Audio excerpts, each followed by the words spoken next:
looking a video. There's nothing up there. Well, do you have PowerPoint you're showing? Mm-hmm. Okay, if you could open that.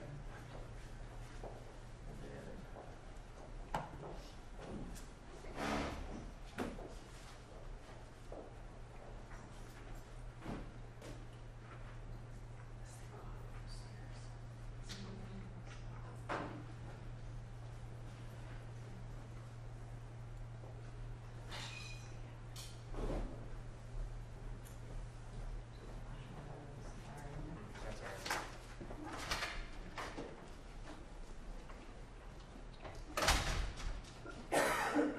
It's that one. Okay. Okay.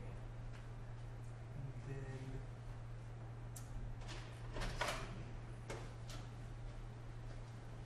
Normally I just do that. well, that's it's giving you that over there on the screen. Right. But it's still not seeing. Well, I mean, it is connected, and you just, if you take this guy, you can drag it over there. Oh, that's what you meant. Yeah, Oh. it's like there's actually physically another screen there, but it's Sorry, that was instead. just too mind-blowing for me to get my mind That's okay, around. that's okay. Sorry, dude. And Early in there's- the morning when the caffeine is kicked in. Yeah. Well, I know the feeling. there's a screen here. I know. It's kind of like, So what we got going on now is it's giving you presenter view over here and the actual view over here. So let's try and swap these.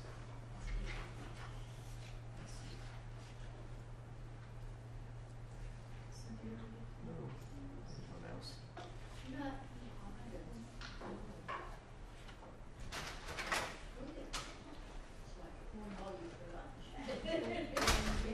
Display. I had no idea. And all this fun stuff. I had no idea. That's where we go. Start selection. Oh, there you go. F5. Look at that. Okay, so then you have this guy here, and he even gives you the next slide. That is wonderful. Advance it. It's a whole new world. I wonder if I have to make run across coffee. I don't know. When you're all done, remind us of what we said before you that way the next time you turn the machine on, you're like, Okay, yeah, I should, you know, hopefully. And then, do I need to stand, like, do I need to be stationary? Do I need to? no, you should be okay. Okay. Talking to that mic is better. Okay. But you can carry it around. I can You carry can it around. and there's also a backup microphone on the camera itself. Awesome sauce. Yeah. I'll carry that around. Great. I'm just gonna run grabs.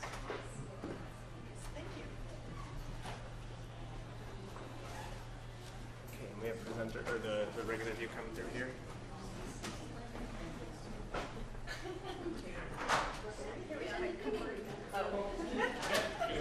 Good to go. All right. Thank you, sir.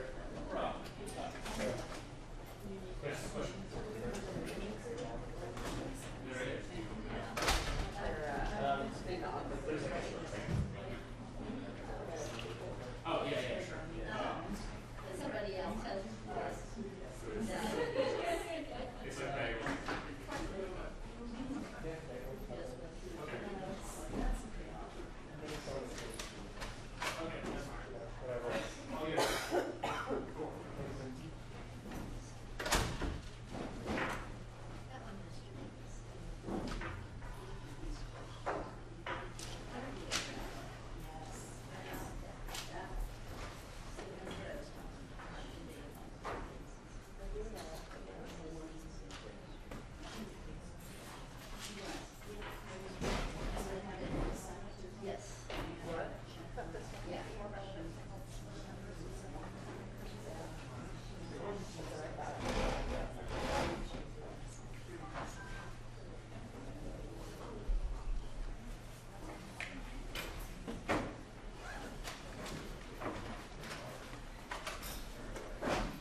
morning.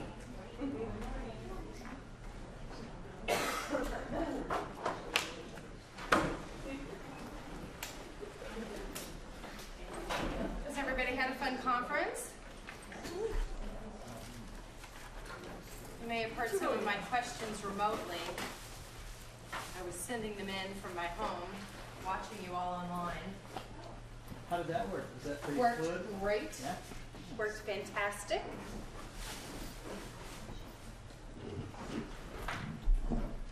I'm supposed to use the microphone, actually, not so much so you can hear me, but so that our friends at home can hear me. I think I was the only one, though. It was nice to have a webcam set up just for me. I'm Jayne Cravens. I'm going to be your presenter this morning. Exits are in the back and in front. Please take a look around to make sure you know where your nearest exit is. It may be behind you. I've been traveling a lot. Lately, so. Is it 9 on the dot? Should we wait a few minutes? So I can have a sip of coffee? Oh, it's my drug of choice. So has everybody been here for the whole conference? Yeah? I watched all day on Monday, flipped back and forth between the presentation on baby boomer, recruiting baby boomers, involving baby boomers, and the reimagining service workshop. So I flipped back and forth, which you can't do when you're here physically. It was really nice. Like, I'm going to go see what's happening in the other room. I was submitting questions. That was great. And I was in my pajamas. Oh, yeah. Everyone here was fully clothed, as far as I know. Well, according to what I saw in the video, yeah. Some people look like they could have been in their pajamas, but they were fully clothed. You're right.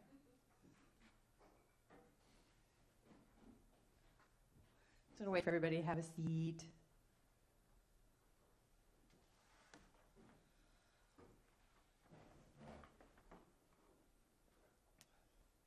So, okay, I'll go ahead and get started. Yes, I am Jayne Cravens. I am your presenter today.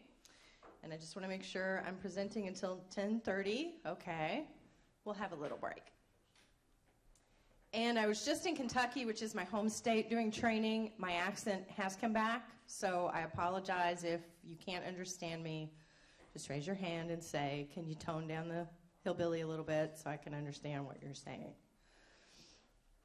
Anybody else from Kentucky? Anybody ever been to Kentucky? Hey, look at that. You know, one of the great things when I lived in Europe for 8 years and went to a lot of different countries, and when I would tell people I was from Kentucky and in a lot of foreign countries, they didn't know it was a place. They thought it was just chicken.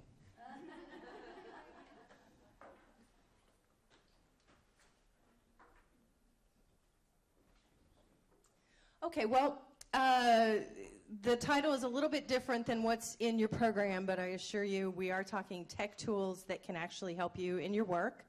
I may be a little light on software, on talking about software.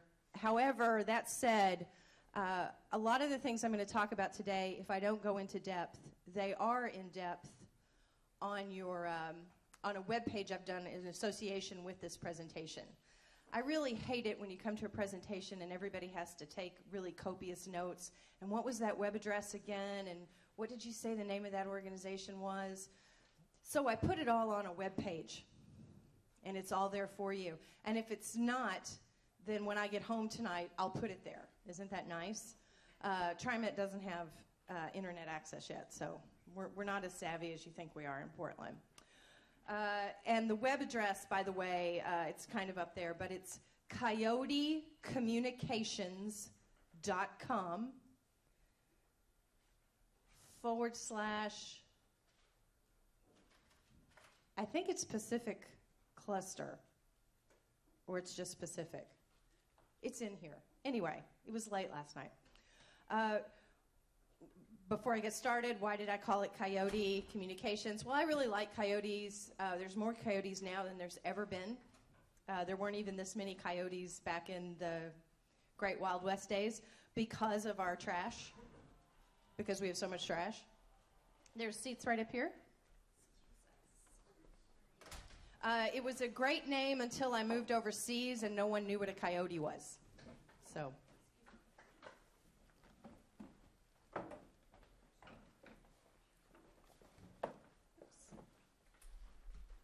Yes, so all materials today are at coyotecommunications.com/Pacific Cluster, and that's lowercase. If they're not there, they will be by the end of the day, okay, maybe tomorrow morning. But I really do try to keep it up to date based on what people are telling me they need.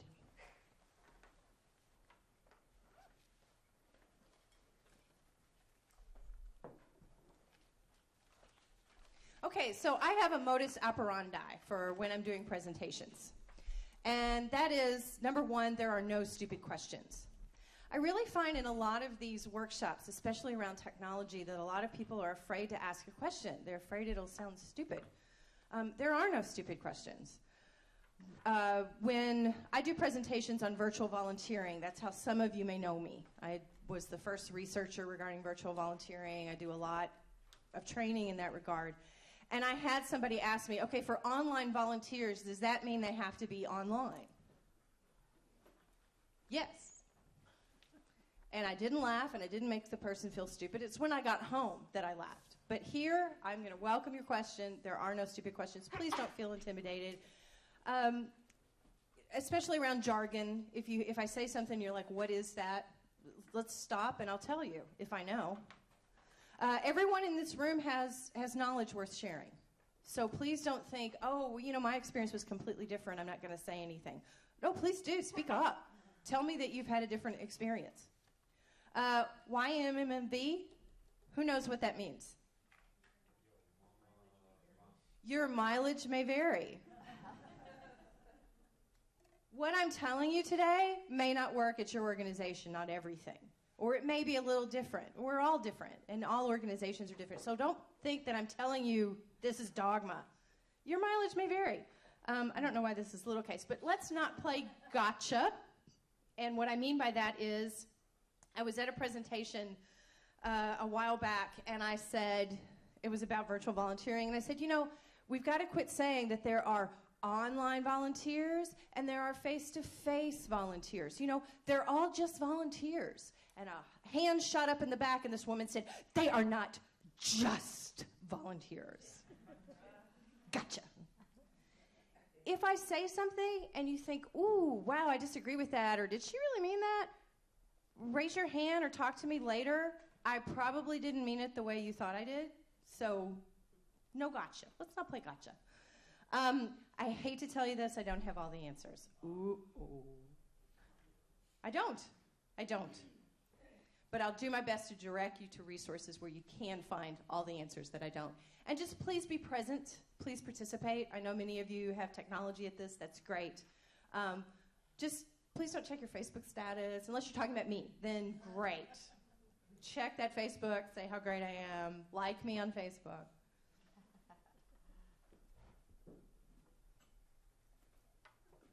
Okay, so why listen to me? Who the heck am I? I mean, really, you get all these consultants that come up here and you think, why should I listen to them? Well, one of the things that I try to be different about is that I am also a manager of volunteers. Almost at any given time, I am working at an organization where my role is working with volunteers. Or I'm working with AmeriCorps members. Or I'm working with Senior Corps members. So I'm actually doing what you're doing as well, to some capacity. And so I try these things myself. I don't just read about them in a book and go, I'm going to put that in a workshop. I'm actually trying these things for myself to see if they work or not. I also read and research regularly, so you don't have to. And believe it or not, I am considered a pioneer on this whole tech thing. I have no idea why. Right place, right time. I still can't figure it out. And I also volunteer. I'm on the other side. I'm also signing up to volunteer. I'm going to places. I'm participating in group volunteering. I volunteered with the Girl Scouts just to have a traditional volunteering experience. Just to have that, so that I would be a better consultant. So I'm really trying to speak from experience. is what I'm trying to say. And just to be clear, what do we mean by volunteers? To me, it's anybody your organization is not paying to be there to do work. Anybody. You can include AmeriCorps members or not. That's as you like. Or Senior Corps members or not. That's up to you. Board members, committee members, pro bono consultants who hate to be called volunteers for some reason. No, I'm not a volunteer. I'm an unpaid intern. But I'm not a volunteer. Yeah, you're a volunteer. But if you don't want to be called that, that's fine. People who contribute to your online communities, if you have one, your definition can be different. But when I'm talking about volunteers today and community, that's who I mean. The people you're not paying. That's all I mean. So your definition can be different. So what is support for volunteers? That's one of the things I want to talk about. Or members, if you want to substitute that word. Or community. What is support? What is that? Well, what I'm talking about is that opportunities are easily available. I can find them. If I go to your organization's website, can I see every way that I can be involved? If I follow you on Twitter, if I talk to your receptionist, can I know how to get involved with your organization? That's support. Expectations of volunteers or members or community are clear. Are they? Are they clear to everybody? That's support. That's what I mean. Expectations of the organization are clear to everybody. Questions are welcome. When I'm talking about support, those are the type of things I mean. Nothing about technology there. Technology is to help do those things. So that's what I mean by support. And I'm also going to be talking about social media. Well, what the heck is that really? I mean, isn't the internet social media? I mean, when I hear people talk about social media, it's like, that's what we called the internet back in the 90s. Who knows how old the internet is?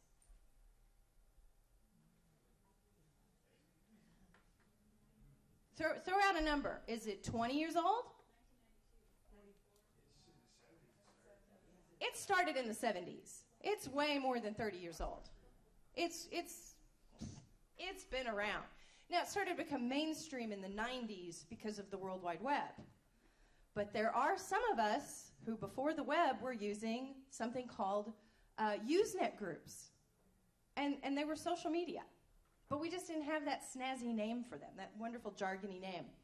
So what we mean by social media when we're talking about it today, we mean it's where people can show their connections to each other. When I go on Facebook, I not only see what you're talking about, I see who your friends are, if you shared your profile publicly. I see who you've liked. If you're on Twitter, I can see who else you're following. So it means that I can see your connections. It's kind of like if I looked at you right now and could see your Rolodex behind you. Remember a Rolodex? Do I have to explain that? Because if I do, I will, but all right. And social media is also where you can comment on what somebody has posted. So instead of just an email, and I get the email, well, if I comment on it, I have to copy everybody, and we all love that, don't we? But I can comment on your photo, I can comment on your message. Think of these as word-of-mouth sites. Word of mouth is the most effective marketing even now. It is the most effective marketing you can do. It is the most effective networking. It's word of mouth to this day. But now word of mouth is also online. So when you're talking about word of mouth, you're not just talking about somebody going to their community of faith and telling their fellow churchgoers what's going on. They're going on Facebook. They're going on Twitter. They're going on some social network and telling everybody about their experience with your organization. Here's a question. Are your members, are your Senior Corps members, your AmeriCorps members, blogging about their experience with you? How do you know if you answered no? They don't have technology.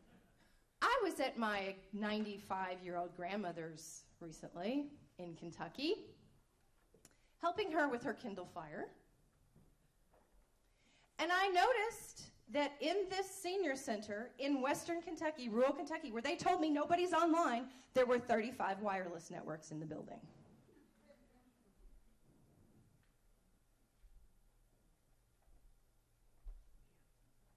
It's impossible to use every tool out there. I mean, really. And the thing about this chart, which is so wonderful, is it's already out of date. There's already, the Google Plus isn't there. It's already really out of date. I am not going to get up here and tell you to use everything. Again, your mileage may vary. You have to find what you need to use. You have to find what your community wants to use. You have to find out what works best for you. You want to see a great fight? Ask somebody what the best volunteer management software is. 10 people. Go. You know, and they're all right, and they're all wrong. I know that's very Buddhist, but that's how it works. Technology works different for different people. Are we all driving the same car? No. We're not all going to be using the same tools.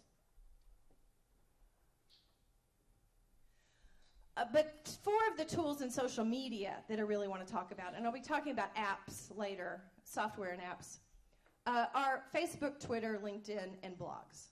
They really are the 4 that you need to be using. Even if you think, no one's online,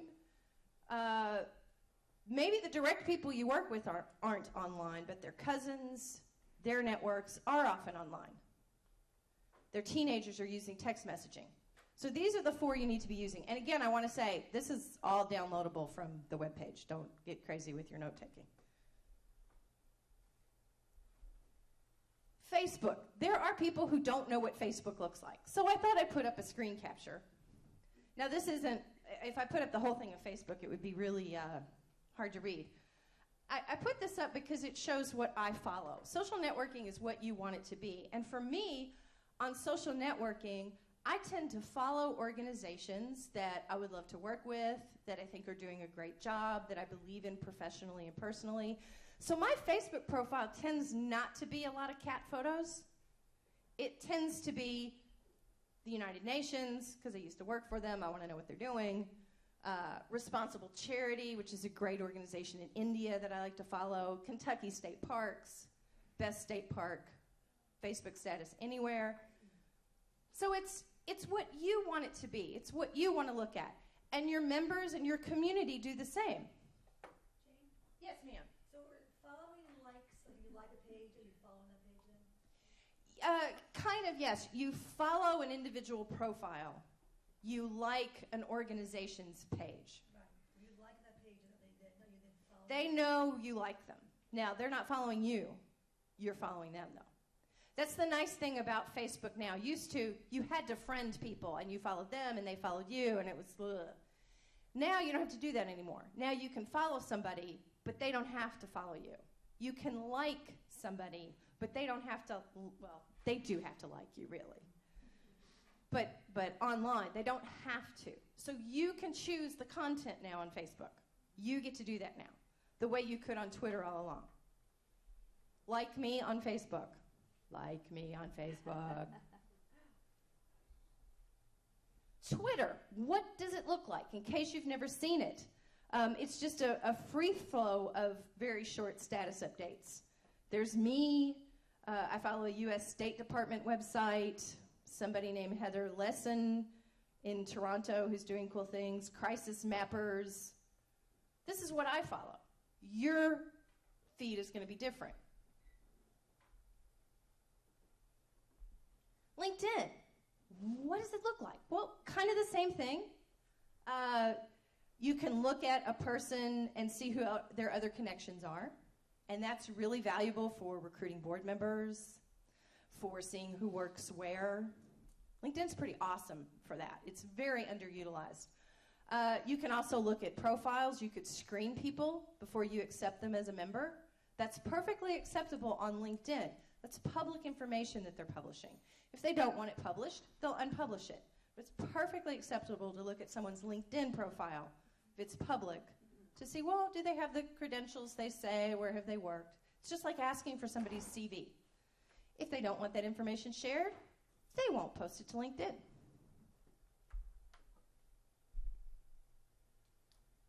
So organizations are using these social media tools to recruit, to recognize, to build community among their volunteers. And they also use it to help their employees, the board, the press, and the community to understand what's going on. What do I mean by that? I often find out what an organization I'm working with is doing, not by the staff meetings, by following them on Facebook. The organization that's paying me, I will often go on Facebook and go, oh, we're having an event next Friday. No one told me.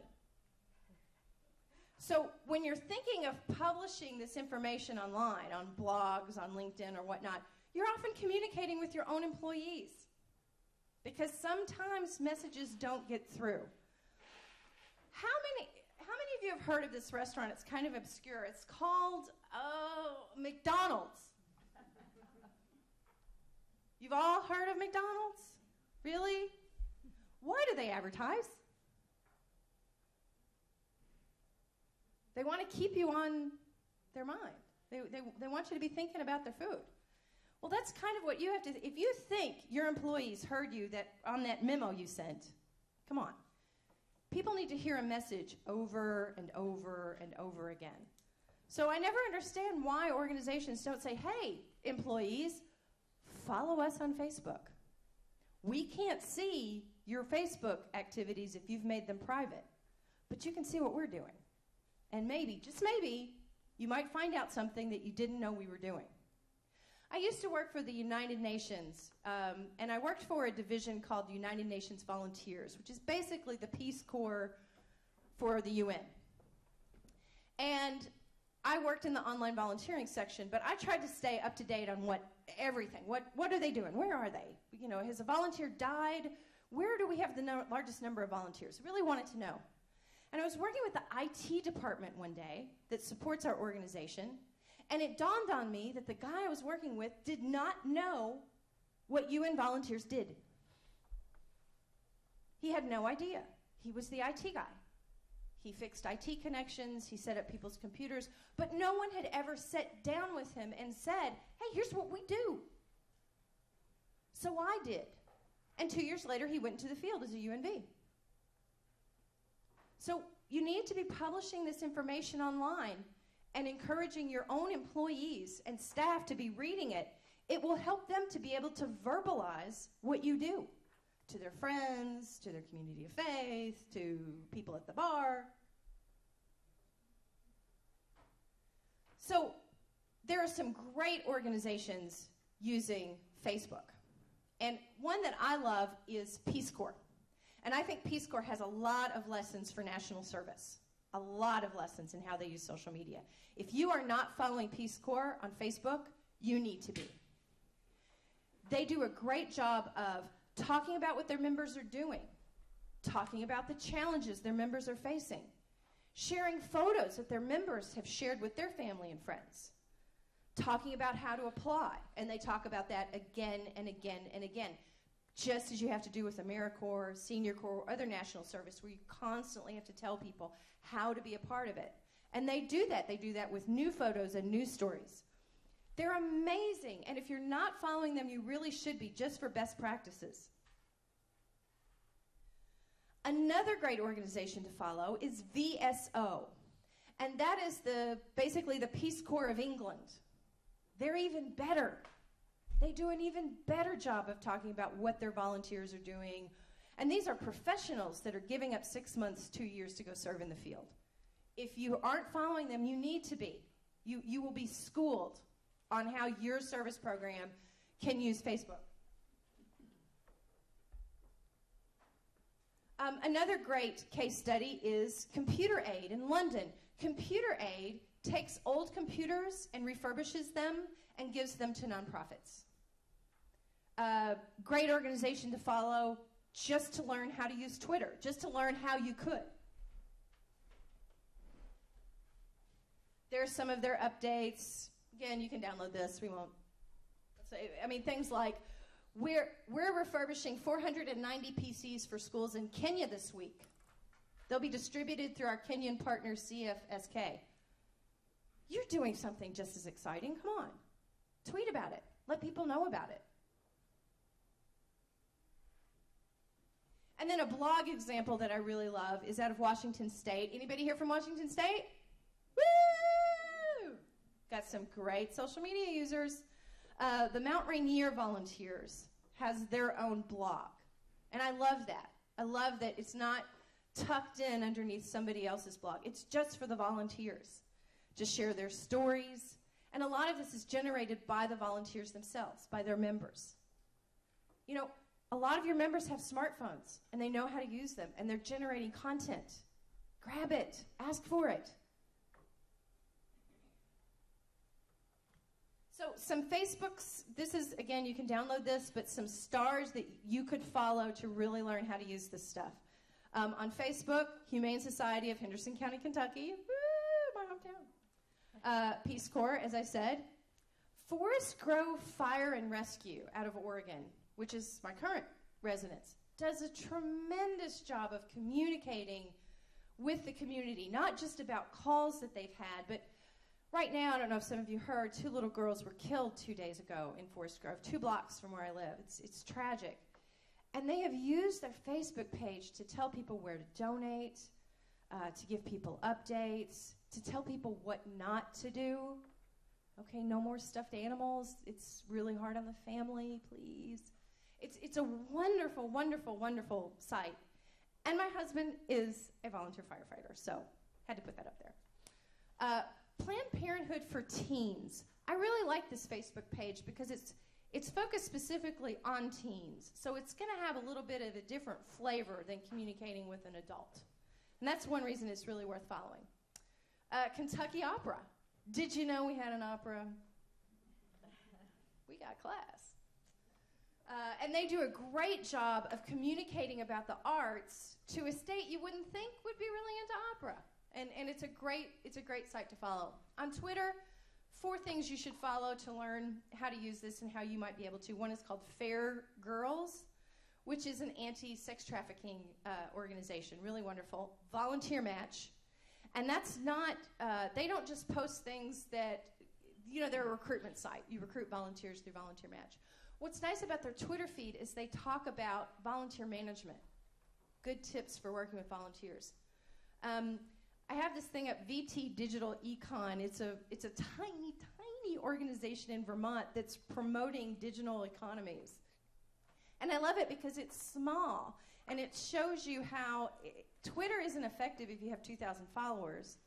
Twitter's effective if you have 50 followers. It's the content. It's what you do with it, and that's why I love this organization. And then right here in PDX, Free Geek PDX, which refurbishes computers. Great organization, and I love how they use Twitter. So I'm not telling you to follow these because you're really interested in the Peace Corps. I'm telling you to look into these to learn how you could use it.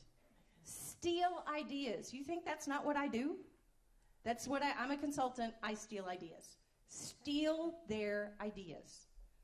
An idea I got from one of these, I forget which one, is instead of having volunteer awards on most number of hours, longest volunteer, they had awards like most tenacious volunteer, you know, most passionate volunteer. And that way, the new volunteers could be up for awards. It wasn't just for the people who'd volunteered for 20 years. That brand new volunteer might win an award. So that's an idea I stole because I follow these and others. So what makes them stars? They have conversations. They don't just post and then that's it. They have conversations, and somebody comments and has a question, and they comment back.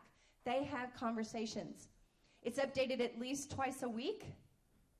Really, it should be every day, but I'm cutting you some slack. Twice a week. They like other people's organizations. So after this, you're all going to follow each other, right? You're all going to check out each other, right? You should be. Continue this learning. See what else other people are doing. And they like other organizations. Ooh, I'm going to like this National Service Program in Idaho, even though I'm in Oregon. Like each other. See what each other is doing and compliment each other. It's a real boost.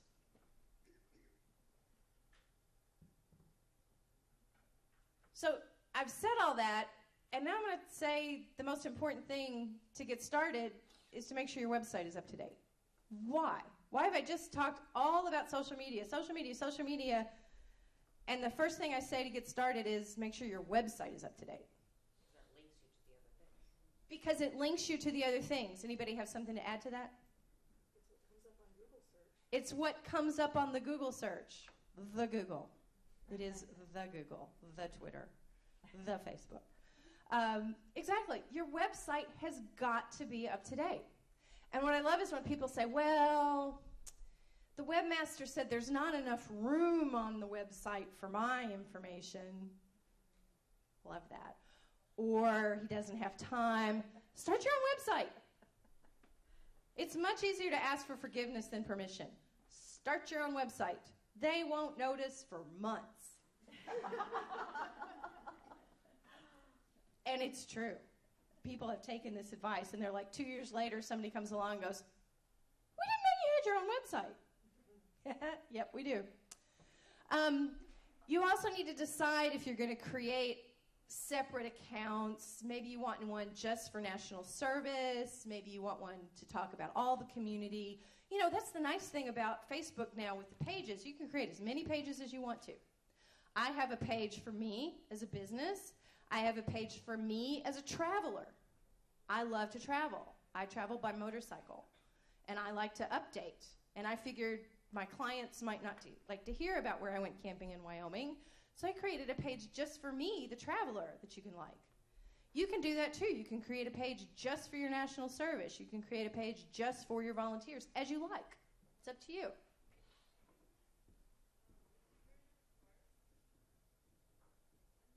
And again, just do it.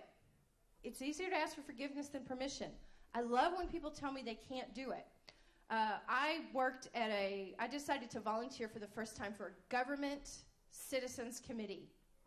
I'd done that like short term, but like never that long-term appointment where the city council votes you in. And I was with the bicycle and pedestrian committee, and I'm going to call them out. It was Canby, Oregon.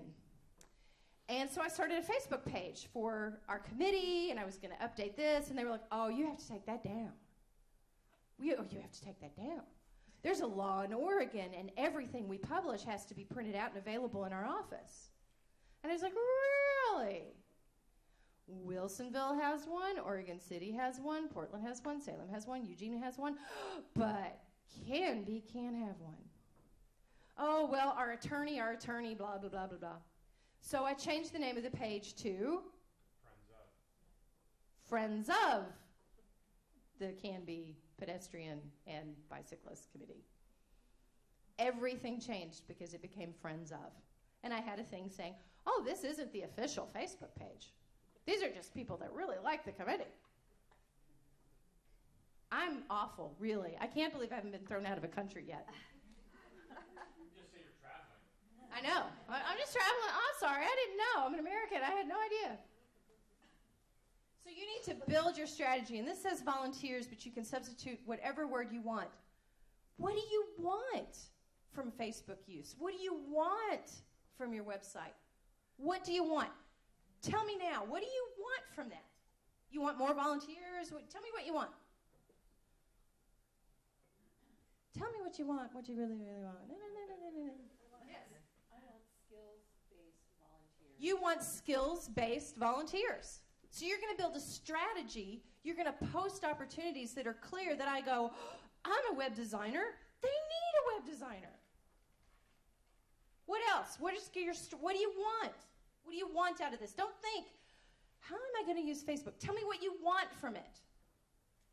Yes?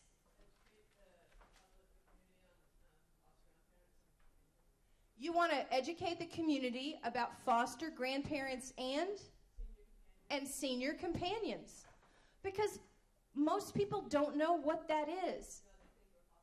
They think they're foster parents.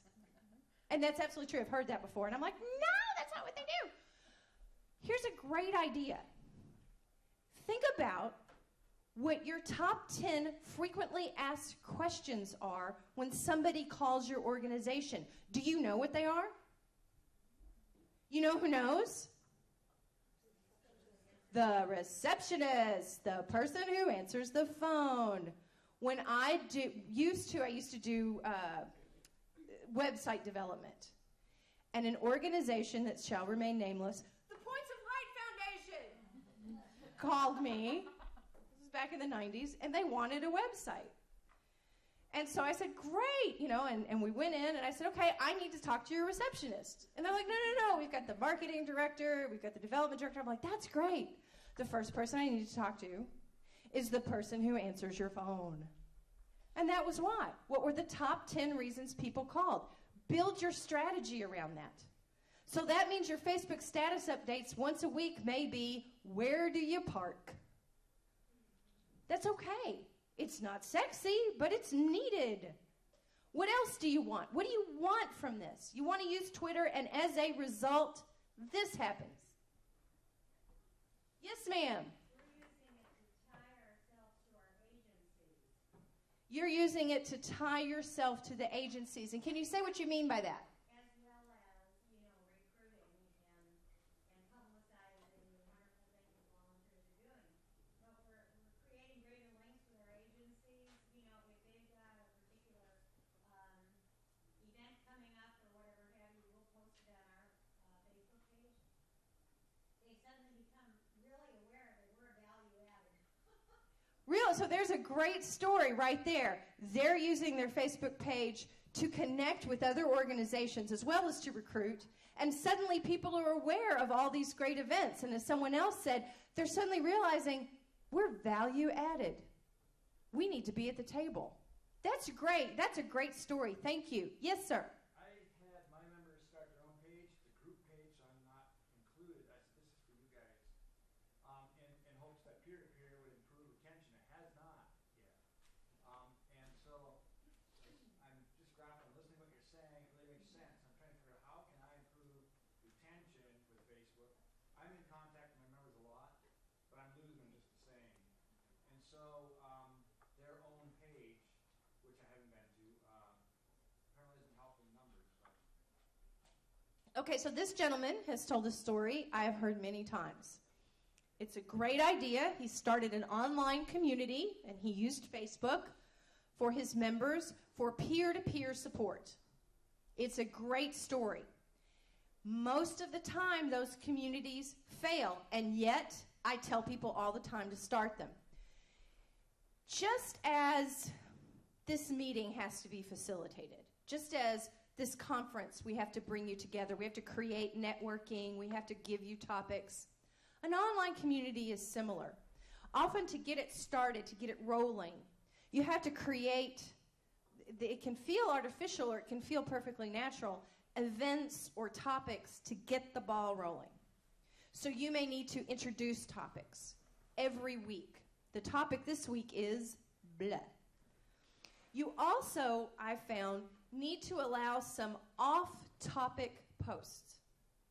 Why would I say that? Why would I say on this group where we're going to talk about our, is it AmeriCorps, Senior Corps? No, it's AmeriCorps State. Okay, so it's an AmeriCorps program. Why would I say on your community for your AmeriCorps members you should allow the occasional off-topic post, I went camping this weekend, I got married. Why should you allow that? It's real. Building community. Builds community how? Gets people to interact and get to know each other outside of work. It gets people to interact, to know each other outside of work. They seem real. It's what you do naturally. Have you only talked about AmeriCorps and Senior Corps and foster grandparents here? No. I just told you I go by motorcycle and I travel places. It adds a personality. It builds trust. I can't sit you down all at a table and go, okay, share your best practices. You're not sharing. Because you need to meet, you need to interact, you need to have some sort of exercise. On my website, I have a whole page on how to build community on an online community. I can't remember if I have slides about that or not, but it's there. Read it. There's lots of links to other organizations. And in fact, the Corporation for National Service contracted TechSoup to create an entire wiki, which is just a place where there's stuff on the web. I don't know why it's called a wiki. About online community. It's every resource you can imagine. How to deal with conflict. I know you never have conflict among your members. I don't even know why I brought that up. But it's everything you possibly could think of with building community online. Another thing to think about, though, with regards to Facebook is some people do feel uncomfortable sharing work and fun on Facebook. So you might have some members that are like, you know, Facebook's for fun. Facebook's for talking about where I had a beer and who I have a crush on. It's not really to talk about my work. So Facebook may not be the best platform. Again, ask your members, find out. I did an online community with some UN volunteers, and what I found was they didn't want to share with each other because they just didn't know each other. One was in, Gambia, and one was in Afghanistan, and one was in South Africa, and they didn't have a lot in common, except a contract. So you have to build community just like we have to at this conference. Does that make sense? Did that kind of help? Yeah, I have no idea what I just told them to organize it, and I have no idea what it even looks like. Yeah, if you build it, they will come they'll come and then just kind of sit there. So you might need to work with somebody to be the facilitator. If you don't want to be the facilitator, There's some leads, 2 leads on it. then your leads need to maybe do some tricks, have some topics, discussions. They could even have, and I've done this, so I admit it, I've had people have an argument online just to get people posting. You take this point of view, you take this point of view. And my leaders may not be motivated to have other members finish like I am. I'm the coordinator. Yeah, so Different motives. there's that, yeah. Yes, ma'am. So I have most of my members on Facebook. They love it, they use it, it's great. But there are 2 on the team right now who do not have Facebook accounts. And so they do an okay, they try to get involved as much as, but are there any tools or ways for them to participate without creating an account, or is that just the nature of it? That is the nature of Facebook, unfortunately, is you have to have an account to be able to participate. That's why I usually tell people do a Yahoo group or a Google group, because then you can participate just via email, and you don't even have to, if you don't want to, create an account. Again, a lot of people just like, I don't Facebook, I keep reading these privacy things, which is funny. It's all about people who haven't set their privacy. Facebook's as private as you want. Don't want your birthday shared? Don't put your birthday in.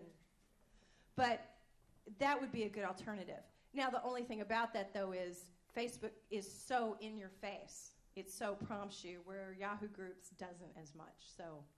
But that would be the alternative. And when people say, well, I'm not going to do an online community because I have these 2 volunteers or these 2 members who aren't online, well, you have meetings that people can't come to. You can't let 2 members dictate for the rest of the group. But yeah, that would be my...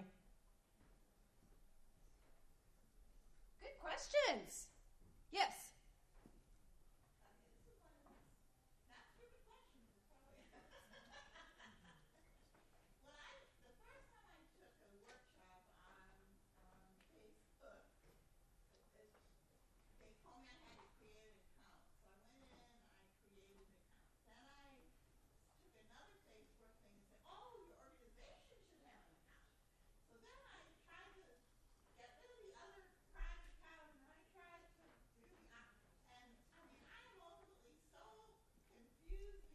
And you know what? You should be, because it's very confusing. Here, I'm going to tell you. Here's the secret. Facebook's policy is that if you create an account, it has to be a person, not an organization. An organization is a page. And so you create your account. What's your name? Sharon creates an account called Sharon and your last name, or a fake last name, whatever you want. They're not going to check that. And then under Sharon, you create a page for your organization. And you can have different administrators, other Facebook members, other people that are on Facebook. But Facebook, the whole idea is that it's a person you're friending. You like an organization. Very confusing, I know. Whereas Twitter, you can do whatever you want. But on Facebook, in fact, they are closing down accounts that are organization names. If they haven't gotten to you yet, they will. They're closing them down. They're telling people this has to be a human. So if that happens to you, you can just make up a human name, or you can create a page.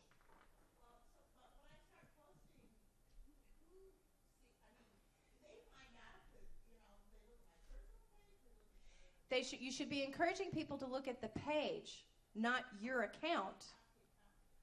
Your account should be for your friends, although you can make it public. Now, all that said, there are a lot of people that don't do this. There are a lot of public figures that have Facebook pages, although a lot of them have transitioned because you can only have so many friends on Facebook. I think it's like 2,000 and something, and then no more. Whereas a page, you can have 1 million likes. It's confusing, isn't it? It's confusing. Yeah. That's why, look at my account. I have my name, and if you friend me, if you ask for a friend request, I will probably turn you down because I don't know you. I decided Facebook was for friends, for my account. If you like my page, you like my page. And that's what I want you to do. Kind of makes sense? Kind of. I know it's confusing. Whereas Twitter can be anything you want. Now, here's where Twitter gets confusing. Who owns the Twitter account you create? I don't know. Drop the mic. It is a matter of what you've negotiated with your organization. If you've called your Twitter account Lewiston AmeriCorps and you quit and you want to take that account with you, Lewiston AmeriCorps is probably going to say, no, it's ours. You clearly named it us. It's ours. Whereas if you call it your name, but you tweet constantly about Lewiston AmeriCorps, then it's going to get dicey. So you need to be clear about who owns what, right up front. Now, I use my account. I have a personal account. This is a nice thing about being a consultant. It's my account. But I tweet about my work. And my work may be for the EU. My work may be for an arts festival. But be up front. It's a nice conversation to have. It's a great lunchtime conversation to have everybody in and just start talking about that. Who owns what? Not without resolving it, just trying to, have a conversation about information sharing online. Yes, ma'am. I'm sorry, I ignored you. That's okay. I wanted to move back to Facebook really quick. Okay, moving back to Facebook. So if I wanted to see what you had on your page, I could search your name. I don't have to friend you, but I can still go on your page and look. If I've made it public. Now, Have you made your page? my Facebook account, where people try to friend me, that's public. I have nothing to hide. I have nothing to hide because I have a second Facebook account. And it's got a slightly different name. And you'll never find it. That one's not public. That's the one where the pictures of me with the beer and all that. Oh, yeah, that's all there. And the kitty photos and everything. That's how I chose to manage because I am so online. I am so online. Oh, my God, Google my name. It's ridiculous. You're going to wonder when I sleep. But I did that because I want to protect my privacy. So, for instance, I don't share my birthday online. I type in your birthday. Okay. I don't do that. That's totally, come steal my credit card, why don't you? So if you see my birthday is Halloween, that's not my birthday. That's just what I use when I have to say it's my birthday. So if I have shared it publicly, yes, you can see everything I post on my page. So for instance, if I've joined this gentleman's group, I'm an AmeriCorps member and I join his AmeriCorps group, and somebody reads my post and goes, wow, who is she? And clicks on my name, oh, private, sorry. If I've said it's private. You have so much more control than you think you do. You really do. And when people say, oh, but I'm worried about ID theft, I'm worried about this, do you know who the biggest perpetrators of ID theft are? Who knows? People living with you. There are, a side note, a lot of colleges now have somebody who does nothing but work with new students who upon arrival found out that their parents have stolen their ID and taken out thousands of dollars in loans and ruined their credit history. And so they're 18 years old and they have to declare bankruptcy. Nice. And we keep telling people, be scared of what you do online. Be scared of the people in your own home. So on that note, woo! So Jayne, I have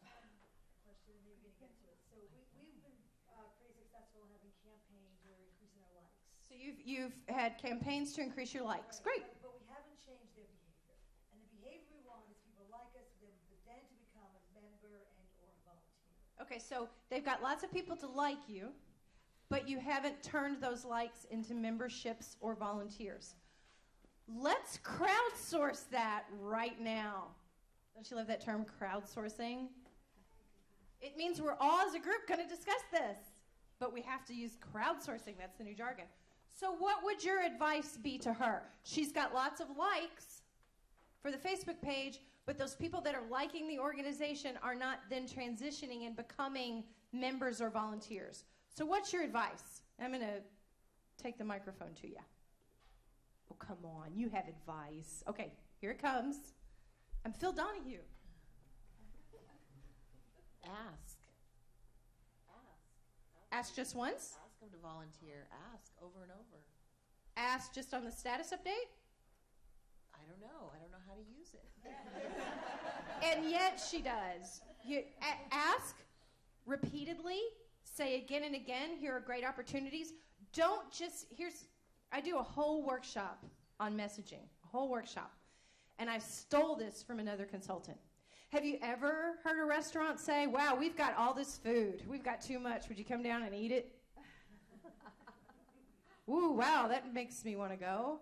No, they say that it's cheap. They say that it's good. They say that it's fun. Well, that's the same thing you have to do with your volunteering. You can't just say, we need volunteers. That does not appeal to me. What message appeals to volunteers? To shout out some ideas. Why you need? Yeah, maybe. Prestige. It's prestige. You can get prestige. Ooh, now you're appealing to me. Really? Really? What else? It's fun. Come on, it better be fun. If it's not, you need to look at your program. Fun.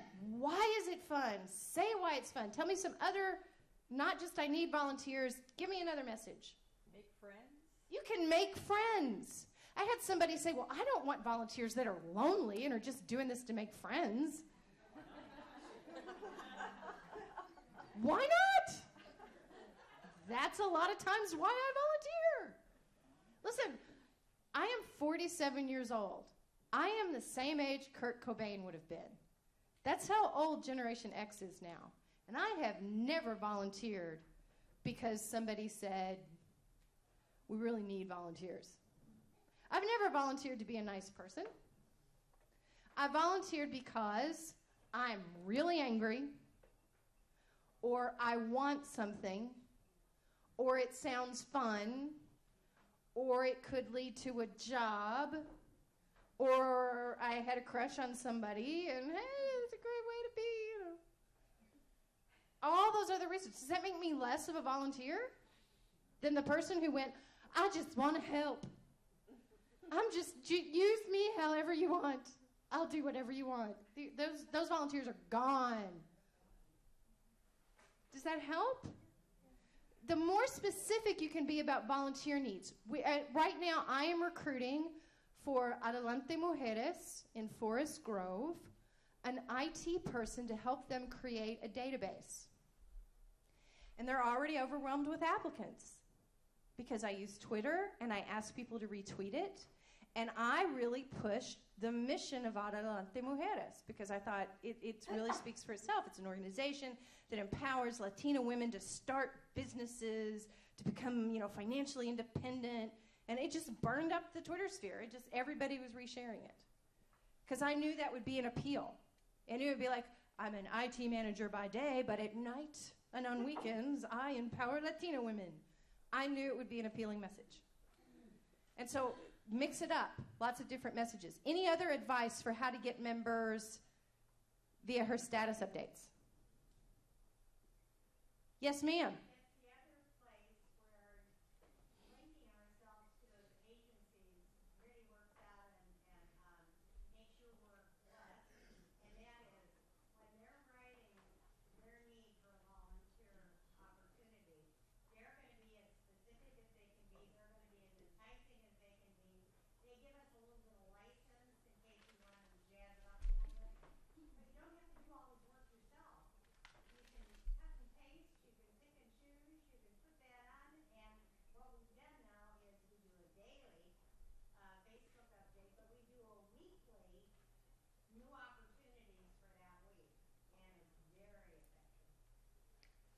are my favorite person in this room right now. Who are you? I adore you. Isn't she fabulous? I mean, I don't have anything to add. Exactly. Being specific about opportunities, networking, looking at what other people are doing. I steal verbiage all the time. I look at another organization and I go, ooh, that's a great way to say you need that. Grab it. Use it myself. Let other organizations know. Let colleges and universities know. And ask people point blank. Ask people why they're not volunteering. What would make you volunteer? Our discussion today is, what would make you volunteer with our organization? You haven't volunteered. Tell us what you would do. You haven't become a member. Tell us what would make you become a member. Open it up. Make it a conversation. Respond to people. Call them. They shared their phone number on Facebook. Just call them.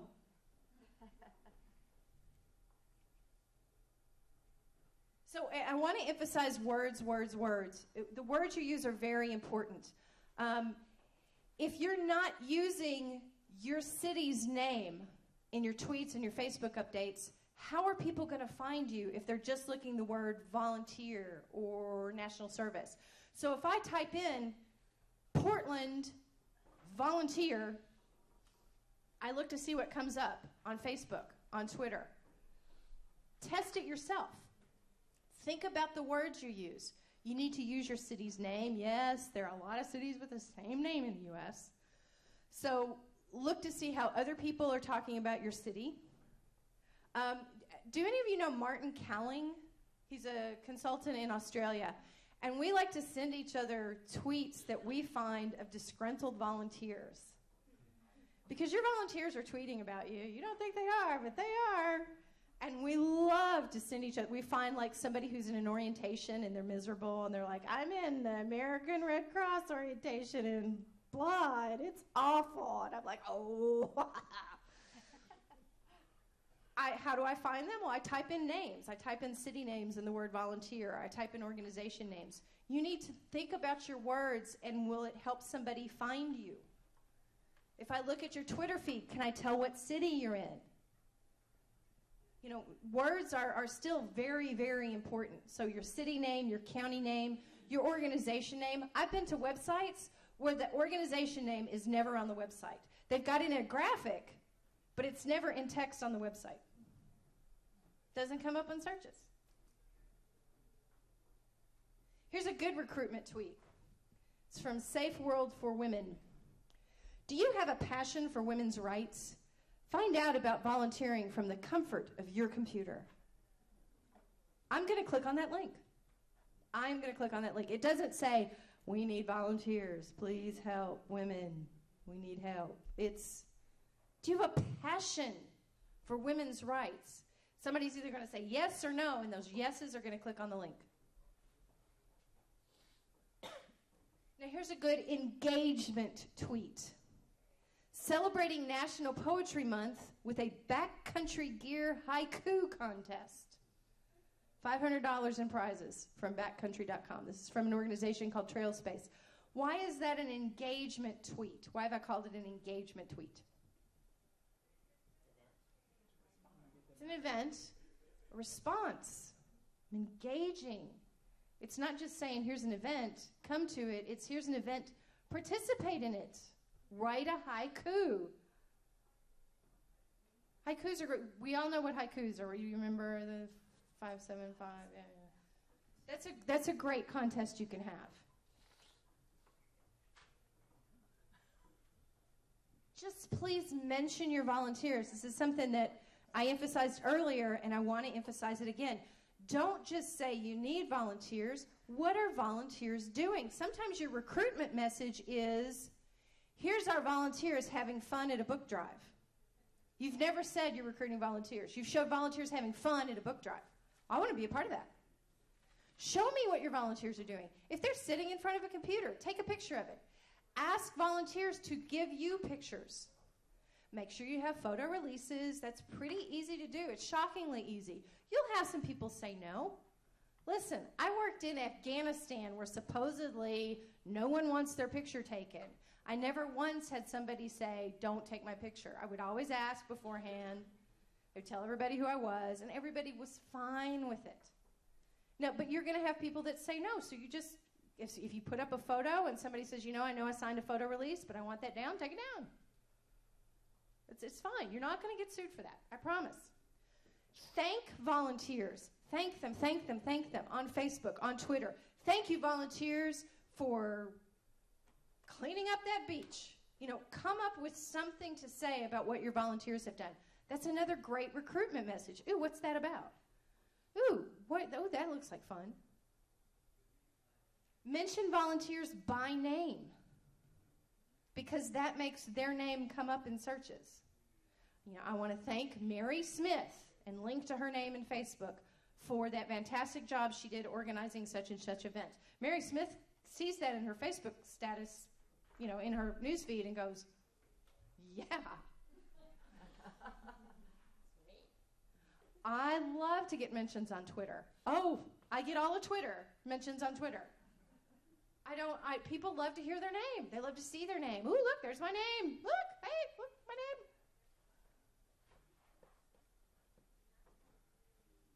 Okay, everybody take a deep breath.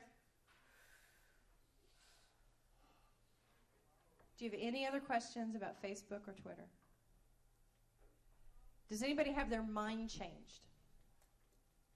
Did anybody come in with one idea? Does anybody want to share how your mind's changed? No. I want to get on Facebook. I work with a county organization, and they don't want Volunteer Connection to have its own page. They want it to be social services. Okay, I'm going to say something very undiplomatically. That's stupid. I really do agree. I'm just like, I'm going to really fight this. Volunteer Connection where? In Clackamas County here in Oregon. I know. We have Clackamas volunteers, but that's a website. It's where I know, and as a former citizen of Canby, it's bad. it is. I know. Tell them Jayne Cravens, consultant, international consultant, says, this is bad. Would you come in with me and talk with them? Yeah? Okay. Yeah. Because I used to live in Clackamas County, and I think Clackamas County has so much more going on than Washington County, where I live now, in terms of its web presence. But that Volunteer Connections webpage, it's awful. It's really old too. It's just, yeah, it's so outdated. I know. And see, you get to quote that. Jayne Cravens. See, I stole that from Susan Ellis. I steal everything. Susan Ellis will do that if you've ever been in a workshop. She'll say, look, just tell them Susan Ellis said, international consultant, that this was a dumb idea. So, because for some reasons, if you say it, they go, oh, but if you can say, oh, the international consultant said it, oh, well. Oh. If they only knew. Okay, so. Can I ask one more question? Yes. About Facebook? How do I take advantage of Facebook pages that are related to my program, but they're much bigger, have much bigger following? Okay, so this person says, how does he take advantage of Facebook pages that are from organizations similar to his, but they're much bigger and they have much bigger followings? I used to do this all the time when I did the Canby page. I would actually write national bicycle and pedestrian Facebook pages, because you can contact them, and say, would you share our status? Would you say something about us and mention us? And they almost always would, because they're hungry for content. So a lot of times I would just ask. I do the same thing on Twitter. Hi, could you retweet this? And most of the time people will. They're really happy to do that. Some of you are really huge. Like Peace Corps is not going to tweet about anything but Peace Corps. That's just the way it is. But if you can come up with some kind of hook, a lot of times they're happy to. They're happy to. You just have to go and find their contacts. You have to go find their contacts. And you can usually do that through Facebook. But yeah, ask your members to share your status update. Hey, if you're reading this, be sure you tell your friends about our fabulous page. Everybody that likes you needs to share your status update at least once a year so people can know who you are and what you're about. I do that a lot. I find an organization that I'm working with and I want to bump up their numbers, so I start sharing their status updates. They start getting lots of members. And they're like, Jayne, shut up. We're getting too many. Stop it. So, yeah, just ask. You know what? The worst they can say is no. So. Okay, so LinkedIn. LinkedIn is different. LinkedIn is different than Facebook, and because we talked a lot about social. Facebook is all, and Twitter can also be a lot of fun, where you talk about, oh, I went to this great sci-fi convention, oh, and did this. LinkedIn is for your professional activities and your volunteer activities. It's the grown-up site. So you're not going to talk so much about, who you had a beer with, unless it's the Secretary General, then totally. And it's an easy way, it is my online Rolodex now. For my colleagues, I will not link to you on LinkedIn unless I have worked with you. And now I don't have a Rolodex anymore. I look on LinkedIn for email addresses, that is my contacts now. If I've worked with you, I ask to connect on LinkedIn. I use LinkedIn to review credentials for certain volunteers and staff members. If somebody says, I'm an IT professional, I've worked here, here, and here, and here, and I want to help you with this, well, I want to know if they really are an IT professional and have really worked at those organizations. So I'm going to go on LinkedIn and I'm going to see if they've said they worked there. And if they haven't, I'm going to call them and go, well, you said this, but yeah, you're actually not listed there. So can you tell me what happened? How often has that happened? Once in many, many years. When would you do this? When would you look up somebody's LinkedIn profile as opposed to when you wouldn't? Okay. Would you do it for beach cleanup volunteers who are showing up for one day to come clean up a beach and are never going to volunteer youth again? No, you're not going to do that. You're not going to ask for their CVs, their resumes. You're not going to ask for references. They're going to be well supervised, not so much. So when would you? My favorite person in the room right now. Sorry, everybody. Skills-based volunteers. Absolutely. Yes, ma'am. Are they going to be using your information that you feel you need to protect? I'm going to hug her. Here I come. Incoming! When they're going to use your information. When they're going to be out talking about you. Nobody ever says that. You're the first one. I usually have to say it. Exactly. If they are going to be an advocate for you, if you are asking them to share information online, to blog for you, to whatever, yeah, you're going to go look and see if they're for real or at least halfway credible. You might even type their name into Google just to see what comes up. I'm not going to do that for every volunteer. But if you're going to be out there talking about me online, yeah, I want to know what you do online. I have a really spicy story. And that is an organization. This is on TechSoup, by the way. You can read this story. I'm not making it up. I believe very much in respecting people's personal space, online or offline. If I find out you're a member of a club that I would never be a part of, that's your business. If it's never come on site, if I just happen to be somewhere and find out you're a member of that club, well, you're in your own time. You're in your own space. I used to live in Austin, Texas. And okay, I was up on stage dancing one time. And I looked down, and there was somebody I worked with. And I was mortified. Oh, I had my clothes on, by the way. They were totally clothed. Thank goodness. But I was just like, well, does that mean I don't get to get up on stage when the band invites me up to dance? No, of course. If it's at a conference, okay, I'm probably not going to do that. And I try to be respectful online. But people can cross the line. If you've got volunteers working with children, you might have certain standards that those volunteers need to adhere to all the time. But again, you have to be respectful. I try to, again, be very respectful of personal time. I don't have to agree with everything you do outside the organization. As long as you're not wearing the AmeriCorps t-shirt, I'm okay with it usually. But here was the example. It was a board member of an environmental organization. And her Facebook profile was a picture of her in a t-shirt that said, I'm totally about to offend the entire room, your father. And so what did they do? Well, she wasn't a board member on her Facebook page. It didn't say, Joe Jayne Smith, board member. So you would have to know her to know that association. But they went ahead and said to her, look, you're a board member. You have a very high profile in this community. We would really appreciate it if you didn't use that as your Facebook page picture. And she said, okay. And she took it down. Now, she didn't have to. They just had a conversation. They talked about why it was an issue.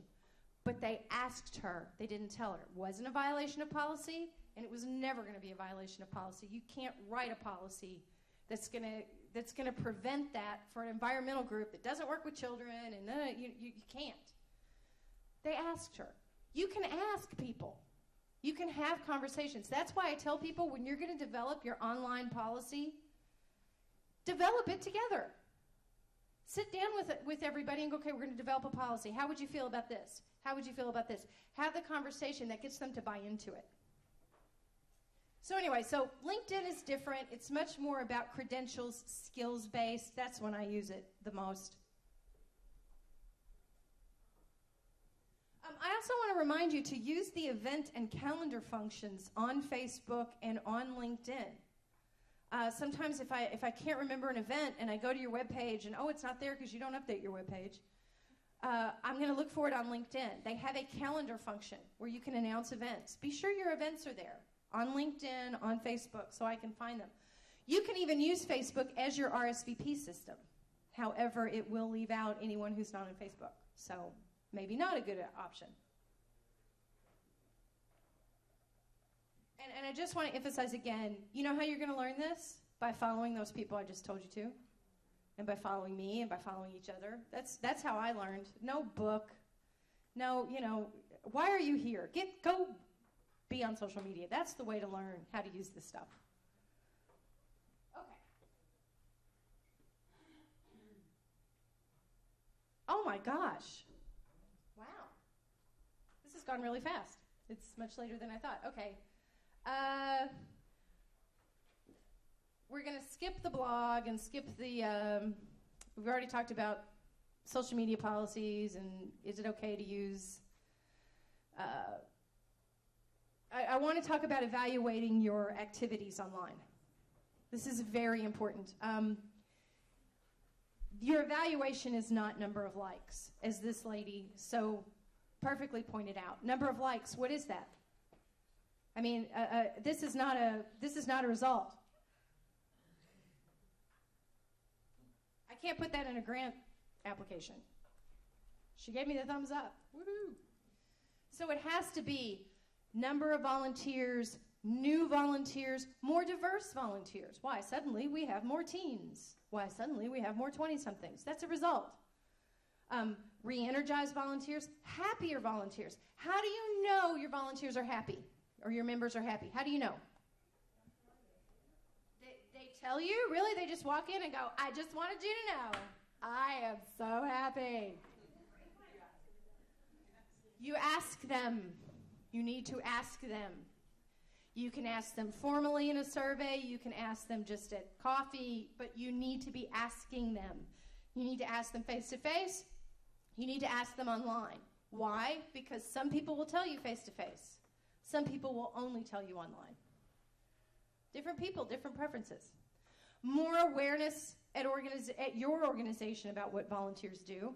And you find out through surveys, asking questions on volunteer applications, asking questions at meetings, and report on this. Report on this to your board and to other people. Okay, so real fast, let's talk in 10 minutes about apps and tech tools. Apps and tech tools can be used for every part of volunteer or community engagement or membership engagement, every part. From identifying opportunities for volunteers to scheduling volunteers to tracking their progress. There are tech tools for every part of the engagement process, every part of it. So your decisions about which tech tools, which software or apps you're going to use depends on how your volunteers prefer to communicate. I've never met an organization where all of the members had iPhones. All of the members might have smartphones, but they don't have the same one. So that means you have to use more universal tools that everybody can use. You need to have a plan for introducing the tech tool and selling it so that people actually use it. Lots of information on our webpage about how to do that. You have to have a plan for rewarding early adopters. What are good rewards? What a good reward for somebody who's really jumping on that online community you built and is owning it and doing a great job. What's a good reward for that person? Recognize them on Facebook. What else? Give them a cookie. That is a reward that I appreciate. Call them out at a meeting. Write them a letter of reference. I mean, there's all sorts of things you can do to recognize early adopters instead of punishing people who aren't adopting the tool. The more you reward people who are using it, the more the people who aren't coming along will go, oh, I better use that.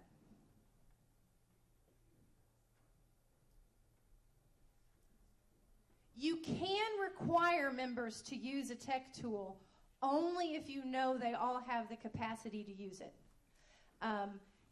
It really depends on your users. It really depends on your members.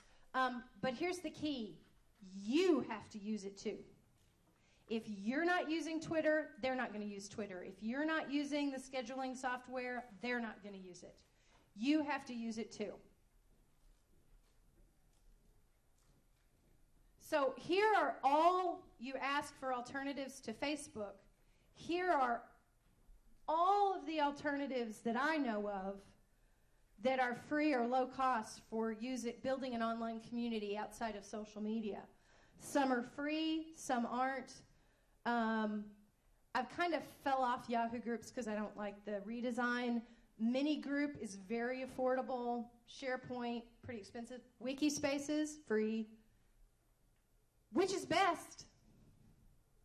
Depends on you. Depends on how you use it. Depends on what your members want. And again, that's all downloadable. Lots of ways to use tech to screen volunteers. I'm not going to review those now, but lots of tools there. You have lots of tech tools for training people. You've got email. You've got web-based material. You've got YouTube. You've got WebEx, which is free, one person to one person. And I've used it to train remotely where everybody's in a room over here in St. Louis and I'm here in Portland, and I train them using free WebEx because in WebEx's mind, it's person to person. But it's actually me to 50 people in a room. So a lot of these tools are free. You want to give people the option for training online even if they're going to work on site. Because if they're like me, I like to read from the privacy of my home. I like to watch the video in my PJs. And this is something you can do. These are all tools you can use. There's tools for scheduling and assigning. You could use a Google Docs spreadsheet. Google Docs is free, and you can have everybody to be able to see it. You can set it so that only certain people can edit it. Google or Yahoo calendars, those are free. You could use those as your scheduling tool so that people can log in and see what the schedule is and when is their work time. And you can set it so only people that are scheduled can see it, not people who aren't. And then there's lots of specialized software, and I've got this big URL here, but again, you get to download this. I have a web page of every volunteer management software I know of with a chart that compares their features. It needs to be updated. I apologize, but I've got that. So you don't have to. Go to TechSoup for more information. And again, you get to download this. You don't have to write all this. But TechSoup, that is my part-time job, so I'd love to see you there. To find additional resources, TechSoup, my website, coyotecommunications.com, Beth's blog, and that's Beth Cantor. That URL will still work, beth.typepad.com. Again, you can download this. Beth Cantor, she's a lot more optimistic about social media than I am. She'll say, oh, you can do anything. And I'm the person like, well, maybe. But if you want even a bigger promoter of it, she's your gal. And for policies, if you're worried about policies, I use workforceonline.com. Now, they're a site for professionals, for HR people working with workers. It's a little too pro-management for me at times. There are times that it's like workers are the enemy, and that kind of bothers me being a lefty. But it's a great website for stealing policies. If you want a policy for Twitter and to see a variety of policies, it's a great place to go. Dress codes, I mean, anything. They've got it all. And I really want to see you continue the discussion. I have here that you should use TechSoup. And what I should have put up is you also have your knowledge network, your National Service Knowledge Network. How many of you have joined the National Service Knowledge Network? Okay, then I hope you've seen my posts because I'm helping to manage that through the end of this month. So I'm the person that's sending you the welcome messages because they still haven't automated it. Please, let's continue the discussion. If you have a question after this workshop, post it there. I'm the one that's going to read it. And we can get a discussion going about anything you've talked about right here. Let's talk. Let's talk. I want to see you there. And of course, you have to follow me. You have to follow me on Twitter. You have to like me on Facebook. You have to read my blog.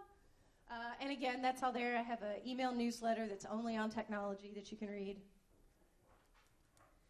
And again, everything I've talked about and this presentation is at coyotecommunications.com/Pacific Cluster. Everything you've just seen is on that website. And if it's not, it will be tonight, I promise. Okay? So, that was 2 presentations in one, believe it or not. Those are two 90-minute presentations, and I did them in 90 minutes. Okay, so, woo!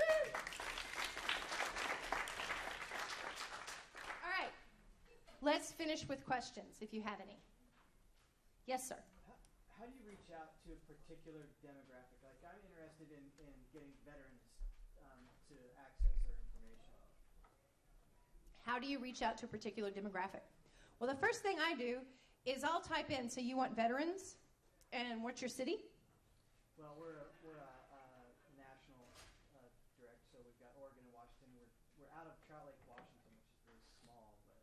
Okay, well, when I want to reach a particular group, I tend to type in a geographic area and the name of that group. So, Veterans Henderson, Kentucky. Veterans Western Kentucky. Veterans Southern Idaho. Those are the type of things I start with on Google. And I see what organizations are out there. And of course, national organizations are great, but I really like to go for the locals. So is there a local VFW? Is there a local American Legion? And I contact them. And sometimes it's a matter of walking in the door. And tell them about the resources I have, tell them about the opportunities I have. And I do this for any group. If it's a particular cultural group, it's a particular age group, it's a particular professional group. That is my trick, is I Google it. I type in the name of the organization and the city where I'm looking, or the county, or whatever. But it may not be that you can just email them. You may have to walk through the front door. That would be my advice. Does anyone else have other advice for reaching out to, say, veterans to get them involved? Sometimes those online magazines, most magazines are going online now, and you can get some content out there, like in sort of the virtual want ads. Yeah, there are a lot of magazines that are online now. You can use the virtual want ads. Be sure to use Craigslist.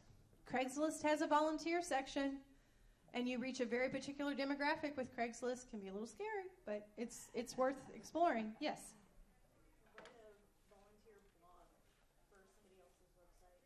Write a volunteer blog for somebody else's website. Oh, they love that. People love it when you come to them and you say, hi, Kiwanis, I'd really like to write a blog for your website about the opportunities we have for your members. Okay. Again, go local.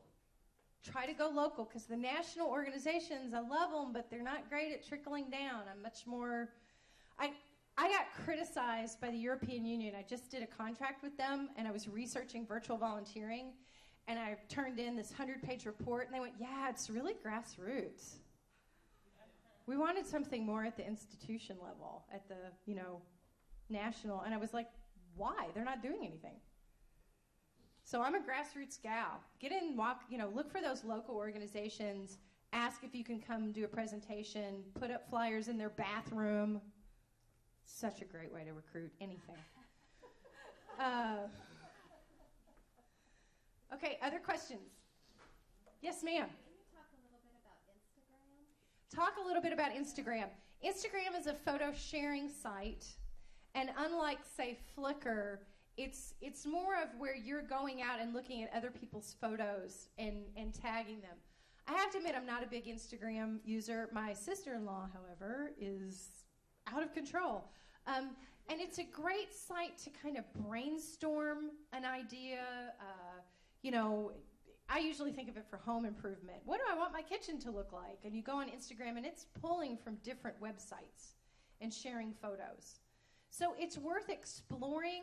I don't know how good it is as a recruitment or engagement tool, but it's fun, which is probably why I've stayed off of it, because I do have a job and need to do it. But have a look at it. Talk to your volunteers and members. Ask them if they're using it, and come up with maybe a way to use it together. Yes, ma'am. So building upon that question, do you have any recommendations for photos on Facebook to engage volunteers? Or some of us have organizations that have confidential pieces, so we can't show the children. Right. Well, it's pretty easy to crop those little kitties out. I like to... Also, it's a matter of if you're going to share photos on Facebook, a lot of times they're protected, so you need to download them and then repost them on your account. Okay, so it's kind of like I take the copy of the picture from her and then I put it in my brochure. You do that on Facebook with permission, and then make sure you add a really great description. What is this? Who's in it? What's going on? How do I volunteer if I've just looked at this great photo? And share it as a status update. And you can share it once a month. Here's that photo again. It's just so great, I wanted to share it again. If you follow me on Facebook, you have probably seen my grandmother. We sing together at one point, and I share it probably once a month. Instead of the kitty photos, I share my grandmother and me singing because I think it's great. Share it more than once. Flickr is another photo sharing site, and what I like about Flickr is you don't have to be on Flickr. You don't have to be a member in order to look at photos. Whereas Facebook, you have to often, to see a photo, you have to be on Facebook. Not always, if it's public. So I tend to like Flickr better. I hate their redesign, so now I'm looking for something else. But anyway. Yes, sir? I have a question for you and probably anybody else in here. Does anybody have members who use Kickstarter to fund projects? Great question. Has anybody used Kickstarter to fund a project or crowd? Yeah, there's some great research on, actually for the EU, that I just did this thing. I did the virtual volunteering part. Somebody else did the Kickstarter part specifically for volunteers. Now, it was supposed to be for Europe, but it actually was very heavily for the US. There isn't a lot of success with it. The people that have succeeded because they had a lot of friends and relatives, and they were just, they had somebody already. There aren't people with large pots of money sitting at their computer going, what shall I fund today? So it's really about your network, the larger your network is. There's some great resources out there, though. TechSoup has a little bit, but if you will email me, I can find this EU thing where they cite some of what works and what doesn't. Some people have had great success. Some people haven't at all. So, yes? We created a local online recruitment site, and I'm looking for good but very simple privacy policies. Where would I find something like that? Well, a good place to look is other sites with regard to volunteering. So look at Volunteer Match's privacy policy. Look at the UN onlinevolunteering.org. Look at their privacy policy. Look at the privacy policy for Yelp. That would be a great one to look at. Does anybody else have a suggestion for her on privacy policy, hands-on? See, that was like 16 pages long. You want something more simple. I just want something simple. Well, and here's another thing. As you're looking for this, what a great thing to offer your volunteers to offer advice on. What a great thing to email everybody or post on Facebook and go, We're looking for a really simple privacy policy. And the last one I looked at was 16 pages long. I'm looking for something like, 2 paragraphs. And let the world crowdsource it. And that's a good idea because then they would let me know what their considerations are. Exactly. Then they are letting you know what their considerations are. They'll say, well, here's a good one, except that it doesn't do this, or, whatever. It's a great way to engage with people. And what would be the reason for needing that? What would be the reason for engaging with people? One of the reasons... What would be the reason for needing that? A privacy policy.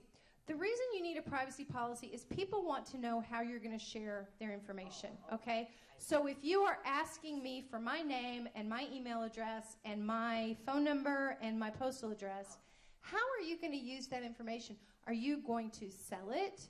Are you going to give it to partners? Can I opt out of that? I want to know those things. Other questions? None? Really? You just want to get out of here. One more. Just very quickly, online or digital newsletters? Digital newsletters. Great question. I'm still a fan of email newsletters. I still like them if they're good. If they have content I want to read, I'm going to read them.